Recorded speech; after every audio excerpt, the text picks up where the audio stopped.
Okay, now turn to move to rule number 2। और first rule हमारा both और and का था, कंजंक्शंस का, और ये हम फिनिश कर चुके हैं।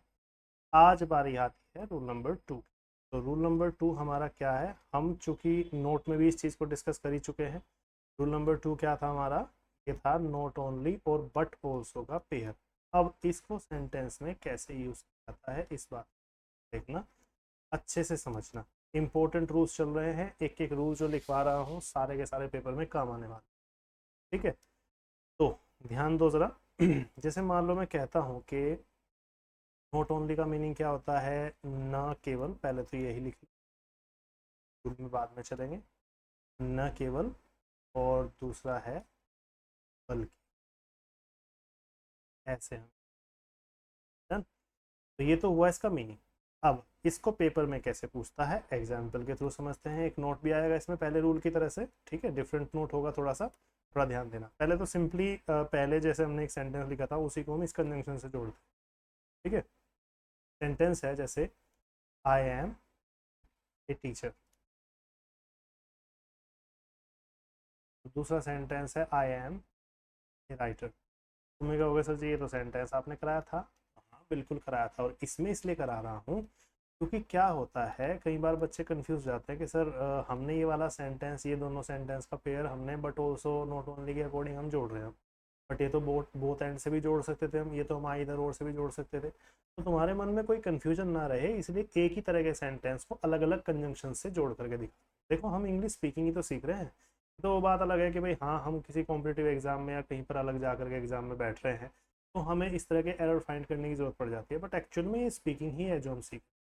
तो मैं एक ही तरह के सेंटेंस को तुम्हें अलग अलग तरह के कंजंक्शन से जोड़ना सीख, ताकि तुम्हारे मन में ये क्वेश्चन ना रहे कि कहीं ऐसा भी है क्या कि भाई इस सेंटेंस को हम उससे भी जोड़ सकते हैं क्या, उससे भी जोड़ सकते हैं। बिल्कुल जोड़ सकते हैं, इसीलिए लिख पा रहे हैं। अब सोचो, वही काम करना है सेम, बिल्कुल पिछले वाला। क्या करना है कि जो कॉमन पार्ट तुम्हारा होगा, जैसे इसमें कॉमन पार्ट क्या है आई एम, और इसमें कॉमन पार्ट क्या है आई एम। कहने को तो ए भी था बट पिछली बार की तरह से वही ए को कॉमन नहीं लेना है क्योंकि वो अपने नाउन के साथ चलेगा।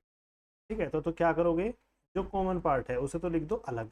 अब जो बचा हुआ हिस्सा है, जैसे इसमें तो क्या है ए टीचर, और इसमें क्या है ए राइटर, तो ए टीचर से पहले तो एक पेयर रख देना है तुम्हें, हमेशा की तरह से जैसे हम करते हैं। और दूसरे से पहले ए राइटर जो है, इससे पहले हमें पेयर का दूसरा हिस्सा लिख। तो पेयर का पहला हिस्सा क्या है, नॉट ओनली, तो यहाँ पर लिख दो not only.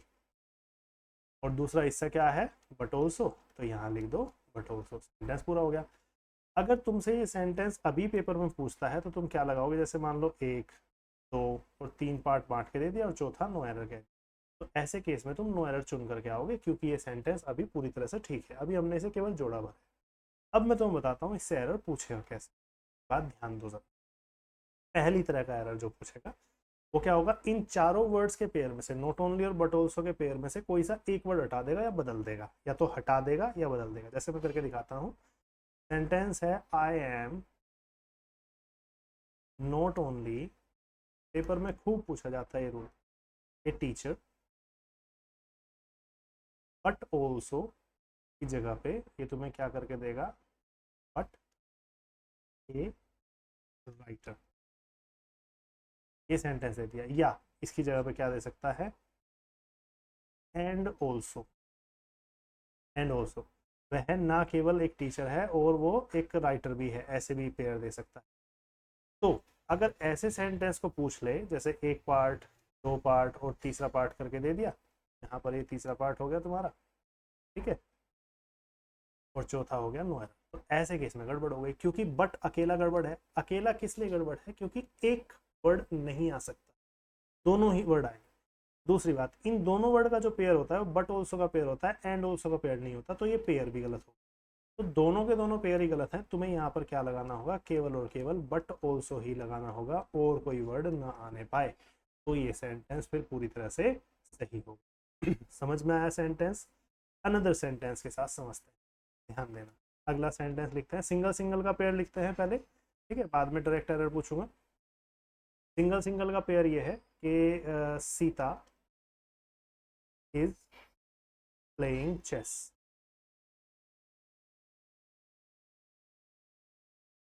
Sita is playing chess. दूसरा, सीता इज वॉचिंग टीवी। ठीक है, ये दोनों चीज़। अब ध्यान दो, इन दोनों को हमें जोड़ना है, तो हम करेंगे क्या, फिर से वही कॉमन पार्ट निकाल। तो कॉमन पार्ट क्या है, सीता इज कॉमन पार्ट है, तो सीता इज क्या हो जाएगा, सीता इज हम कॉमन ले लेते हैं। अब बचा क्या, प्लेइंग चेस और वॉचिंग टीवी। ये अलग अलग हिस्सा है, ये एक हिस्सा नहीं है, अलग अलग हिस्सा। अलग अलग हिस्से में क्या करना है, वही काम करना है, सेम सिंपल बिल्कुल।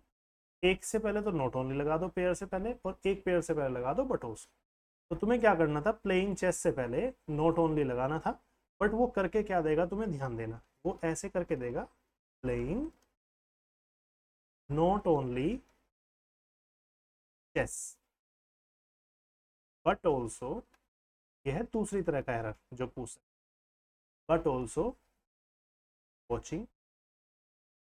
पहली तरह का तो एरर मैंने बता दिया कि वर्ड बदल के दे सकता है, अब दूसरी तरह का एरर सुनो, समझो आराम से। अब इसको हम पार्ट में बदल देते हैं। पार्ट कौन कौन से होंगे, यहाँ पर कर देते हैं एक पार्ट, ये दो पार्ट, पार्ट और चौथा पार्ट हमेशा की तरह से नो एरर वाला रहेगा ही रहेगा, नो एरर को शॉर्ट में लिख। अब तुम्हें क्या देखना है, अगर तुमने सिंगल सेंटेंस की बारीकी को समझा तो तुम्हें पता होगा कि इस पूरे के पूरे पेयर से पहले, क्योंकि ये कॉमन नहीं था, इससे पहले नॉट ओनली आना, और इस पूरे के पूरे पेयर से पहले बट ऑल्सो आना था, क्योंकि ये भी। लेकिन इसने क्या कर दिया, नॉट ओनली को जो है प्लेइंग के बाद रख दिया। अब ऐसे में तुम्हारे क्या काम आएगा, क्योंकि पेपर में सिंगल सेंटेंस तो देगा नहीं, वो क्या देगा, पूरा का पूरा एक ही सेंटेंस देगा। अब तुम्हें इसमें एरर पकड़ना है, तो क्या करोगे ऐसे में, स्पीकिंग के लिए भी ज़रूरी है और राइटिंग के लिए भी ज़रूरी है। ध्यान दो, तुम्हें वो नोट ध्यान करना है जो मैंने लास्ट फर्स्ट रूल में लिखवाया था। क्या लिखवाया था, एक तो बोथ एंड, एक नॉट ओनली बट ऑल्सो, एक आइदर और एक नाइदर नोर। ये चारों कंजंक्शंस का पेयर जब भी हो, तो पेयर के पहले वर्ड से पहले अगर नाउन हुआ तो अगले वर्ड के बाद भी नाउन होगा। पहले वर्ड के साथ में अगर वर्ब हुई तो अगले वर्ड के साथ भी वर्ब होगी। पहले के साथ अगर प्रीपोजिशन हुई तो अगले के साथ भी प्रीपोजिशन होगी। दैट मीन्स पेयर को मेंटेन रखना है सिमिलर तरह के पार्ट ऑफ स्पीच के साथ। अब ध्यान दो, अगर तुम ये ध्यान दो यहाँ पर कि ये जो नॉट ओनली है, ये जो नॉट ओनली है इसके बाद तो आ रहा है नाउन, ठीक है, चेस एक नाउन है, लेकिन बट ऑल्सो के बाद आ रही है वर्ब, तो गड़बड़ हो गई। तो एक के बाद नाउन एक के बाद वर्ब नहीं हो सकता है, तो दोनों के बाद वर्ब ही हो या दोनों के बाद नाउन ही हो। अब देखो ध्यान से, अगर मैं ऐसा कुछ करूं कि ये जो तुम देख रहे हो यहाँ पर नॉट ओनली, अगर मैं सिंगल सेंटेंस को जोड़ने वाली बात अगर ध्यान नहीं रख पाता, तो अगर मैं बस ऐसा कर दूं, इस नॉट ओनली को जो है प्लेइंग के पहले रख दूं, तो तुम ध्यान दोगे कि नॉट ओनली के बाद भी वर्ब हो गई और बट ऑल्सो के बाद भी वॉचिंग है वर्ब हो गई, बस पेयर सही हो गया, सेंटेंस सही। ऐसे अगर तुम कर दोगे तो सेंटेंस सही हो जाएगा। दूसरी तरह का एरर जो कि उस नोट से है जो मैंने पहले वाले रूल में लिखवाया, उस रूल को ध्यान से देखना।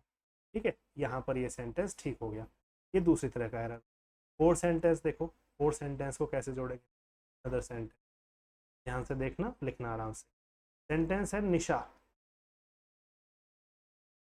ईट्स एन ऑरेंज, संतरा खाती है। ठीक है, संतरा खाती है। और दूसरा सेंटेंस है निशा कुक्स फूड। एक पेयर ये हो गया। ठीक है, तो अब ध्यान, अब क्या करना है, इन दोनों सेंटेंसेस को मिलाना है। अब मिलाओगे कैसे, ध्यान से देखो, कॉमन पार्ट निकाल लो पहले। कॉमन पार्ट क्या क्या है, कॉमन पार्ट में केवल और केवल निशा है, निशा वर्ड कॉमन है, बाकी पूरा का पूरा प्रेस ये वाला ईट्स एन ऑरेंज और कुक्स फूड ये वाला अलग अलग हिस्सा है। तो जो निशा है कॉमन पार्ट उसे तो अलग लिख लो। ठीक है, अब निशा के बाद जो अलग अलग पेयर है उनमें एक से पहले नॉट ओनली, एक के बाद में एक से पहले बट ऑल्सो। क्या करोगे, यहाँ पर लिख दो ईट्स एन ऑरेंज जो है, ईट्स एन ऑरेंज, ये पहला पेयर है, तो इससे पहले क्या लिख दोगे, इससे पहले लिख दो नॉट ओनली। मैं फिर से बता रहा हूँ, पेपर में इधर उधर वर्ब करके देगा तो उससे डरना नहीं है, उससे परेशान नहीं। ठीक है, वो तुम बस पेयर देख लेना कि पेयर क्या होता है। और अगला जो पेयर है, अगला क्या है, कुक्स फूड, तो हम यहाँ पर लिख देते हैं कुक्स फूड, और इससे पहले क्या आ जाएगा, बटोस।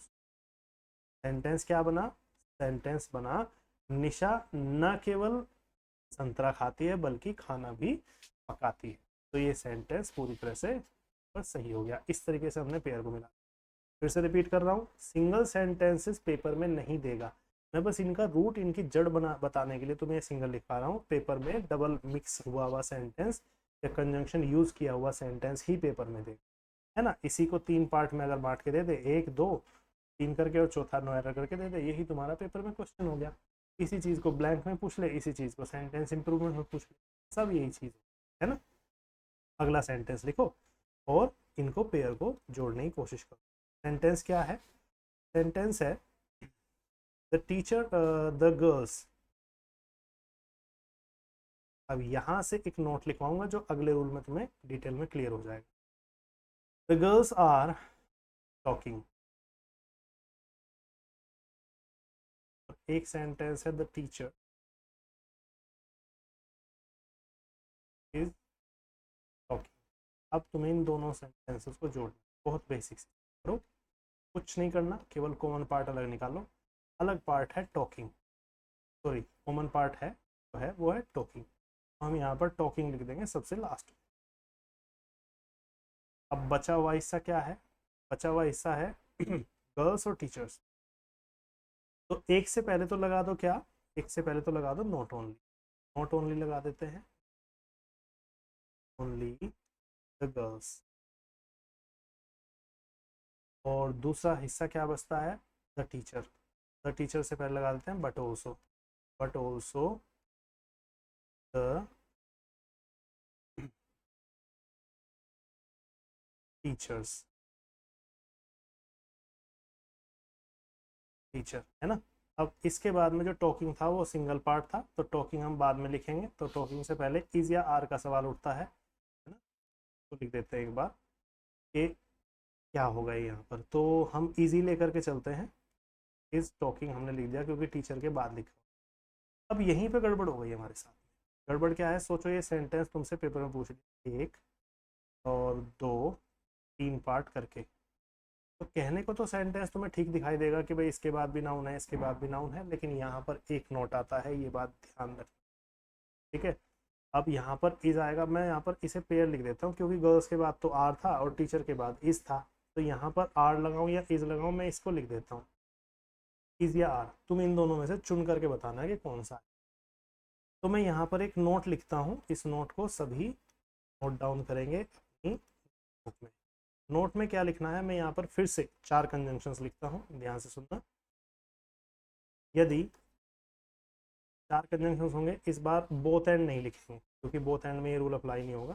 बोथ एंड में हमेशा प्लूरल वर्ब होती है। वर्ड्स हैं 4 पेयर है, नॉट ओनली एक तो वाला, नॉट ओनली बट ऑल्सो, बहुत ध्यान से समझना। इन दूसरा पेयर क्या होगा? नॉट ओनली बट ऑल्सो, एक होगा आइदर और एक होगा नाइदर नोर,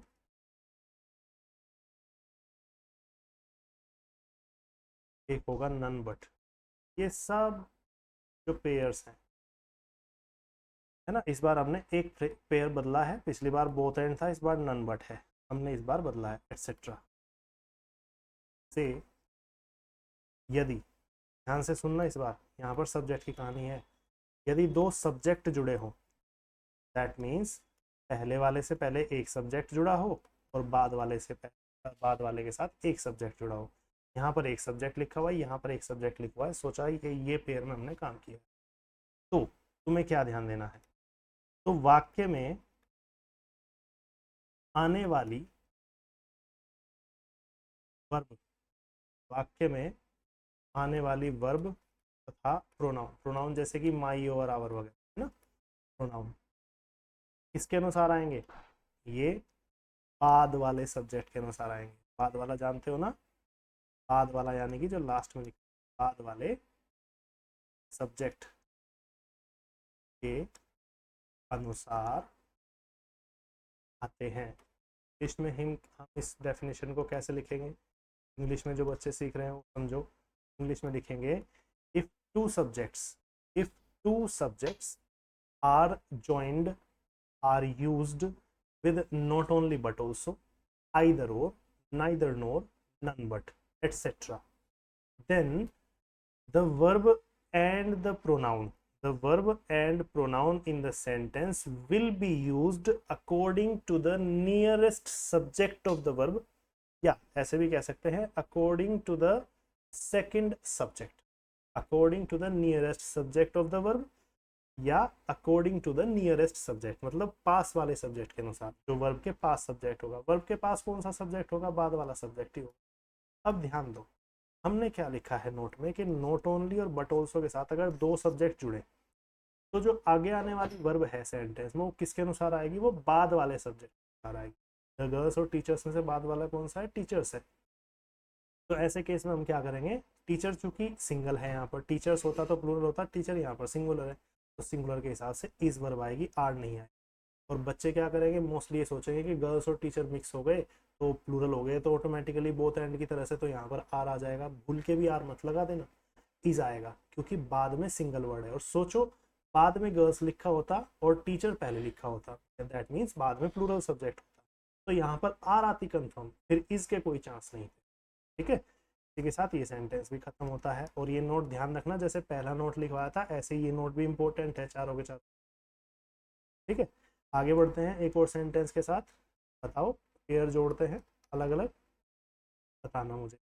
जैसे एक सेंटेंस है, Ram will play football. Simple है ये तो, राम विल प्ले फुटबॉल। और दूसरा सेंटेंस है, श्याम विल प्ले फुटबॉल। और तुम्हें क्या करना है? इन दोनों सेंटेंस को आपस में जोड़ना है। क्या करोगे? केवल और केवल कॉमन पार्ट अलग निकालो। सबसे पहला काम, कॉमन पार्ट क्या है? Play football. तो प्ले फुटबॉल को सबसे लास्ट में सबसे अलग लिख दो, क्योंकि बाद का हिस्सा है ना, पहला हिस्सा होता तो हम शुरू में लिख देते। अब जो बचा क्या? राम और श्याम। राम में एक से पहले तो लगा दो not only, not only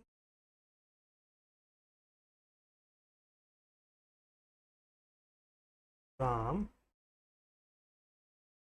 but Shyam will play football, sentence लिख दिया। अब सोचो तुमसे एरर पूछा जा रहा है, तो एक दो तीन पार्ट कर दिया और चौथा कह दिया नो एरर हमेशा की। तो बताओ कहाँ पर क्या एरर होगा? यहाँ पर इस सेंटेंस में क्या एरर होने वाला है?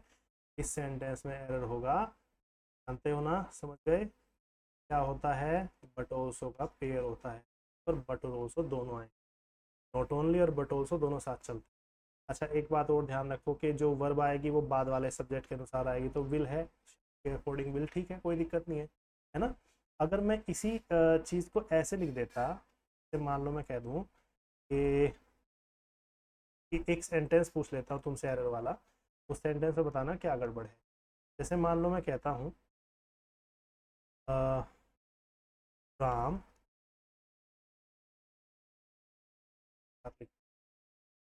Not only Ram but also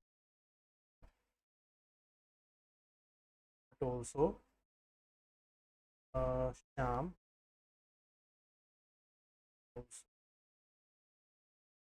Shyam play football. अब सोचो ये सेंटेंस पेपर में आ जाता और पेपर में पूछ लेता कि भाई एरर पकड़ो, तो एक दो तीन पार्ट करके हमने पेपर दे दिया और चौथा क्या ऐसे। तो ऐसे में क्या पकड़ो, कैसे पकड़ो?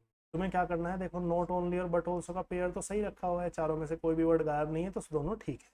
ठीक है, और ये भी देखोगे कि नॉट ओनली के बाद भी नाउन आया है और बट ऑल्सो के बाद भी नाउन आया, तो ये पेयर का पहला नोट भी ठीक आ रहा है। अब दूसरा एक जो नोट था वो क्या कहता था कि जो वर्ब आएगी वो बाद वाले सब्जेक्ट के अनुसार आएगी, तो बाद वाला सब्जेक्ट क्या है? श्याम। श्याम है सिंगुलर, और प्रेजेंट इंडेफिनिट कहता है कि सिंगुलर जब सब्जेक्ट होता है तो वर्ब में की फर्स्ट फॉर्म में एस या इस लगाते हैं, तो यहाँ पर प्लेज आएगा।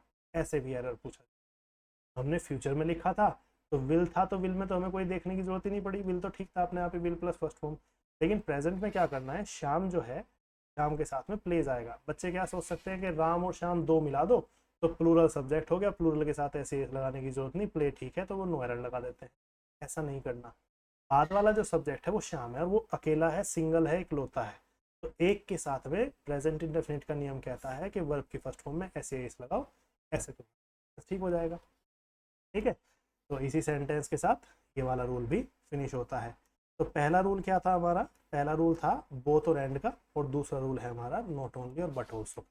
दोनों रूल कंजंक्शंस के फिनिश होते हैं और इसी के साथ में ये लेक्चर भी फिनिश होता है। ठीक है, नेक्स्ट रूल आपका जो होगा वो आइदर और का होगा, फिर उसके बाद नाइदर नोर और पेयर आगे बढ़ाएंगे। ठीक है, 20 के अराउंड कंजंक्शंस हैं जो मोस्ट इंपॉर्टेंट कंजंक्शंस हैं, पेपर में मोस्टली पूछे जाते हैं। ठीक है, छोटे छोटे लेक्चर्स जितने तुम एक दिन में कर सकते हो करो, तुम्हारे लिए सारी चीज़ें रेडी रहेगी। ठीक, मैं इतना ही।